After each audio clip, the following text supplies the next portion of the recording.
যিটো উদ্দেশ্যত আমি সংগীতাক মাতিছিলোঁ, সংগীতা বৰুৱাক আমি এটা বিশেষ গীতৰ উন্মোচনৰ কাৰণে মাতিছিলোঁ, হ'ল সফল নাৰী।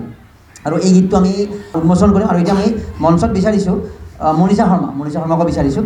আৰু এই অনুষ্ঠানটি হোৱাৰ ক্ষেত্ৰত তেওঁ সহযোগ কৰিব। আমাৰ উন্মোচন অনুষ্ঠানত সংঘমিত্ৰা মুখ্য উন্মোচক হিচাপে থকাৰ লগতে তেওঁৰ লগত আমাৰ আন ব্যক্তিসকলে সহযোগ কৰিব। কোন কোন ব্যক্তি আমি মঞ্চলৈ আমন্ত্ৰণ জনাম আমাৰ মনীষা শৰ্মা বাইদেৱে ক'ব। আৰু এই গীতটোৰ গীতিকাৰ, সুৰ, কণ্ঠশিল্পী গোটেইখিনি ক'ব। প্ৰথমতে উন্মোচন হ'ব, উন্মোচনৰ পিছত আমি ভিডিঅ'গ্ৰাফী আপোনালোকক দেখুৱাম। সকলোকে প্ৰাক ৰঙালী বিহুৰ শুভেচ্ছা জ্ঞাপন কৰিলোঁ। গীতটি ৰচনা কৰিছিলে জিনু বৰুৱা বাইদেউ। এটি বিশেষ কাৰণত তেখেত উপস্থিত থাকিব পৰা নাই। আৰু গীতটিৰ কণ্ঠদান কৰিছিলে, সুৰ কৰিছিলে ৰীণা ৰাভা দেৱীয়ে। তেখেতো কিবা এটা বিশেষ কাৰণত আজি উপস্থিত থাকিব নোৱাৰিব বুলি আমাক জনালে ইতিমধ্যে কথাষাৰ।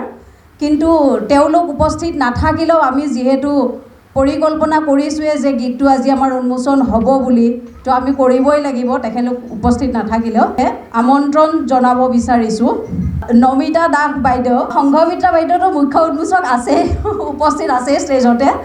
লগতে তেওঁলোকক সহযোগিতা কৰিব নমিতা দাস বাইদেউ, নমিতা পাঠক বায়ন বাইদেউ, ডক্টৰ নীলিমা গোস্বামী শৰ্মা বাইদেউ, লগতে স্বৰ্ণলতা নাথ বাইদেউ, পূৰ্ণিমা দাস বাইদেউ, টুটুমণি দত্ত বাইদেউ। তেখেতলোকক মঞ্চত আহিবলৈ অনুৰোধ জনালোঁ। লগতে দীপ্তি বাইদেউ, তেখেতকো আমন্ত্ৰণ জনালোঁ মঞ্চত আহিবলৈ। আৰু আমাৰ দিলীপ ভূঞা দা, তেখেতকো আমি মঞ্চত বিচাৰিছোঁ।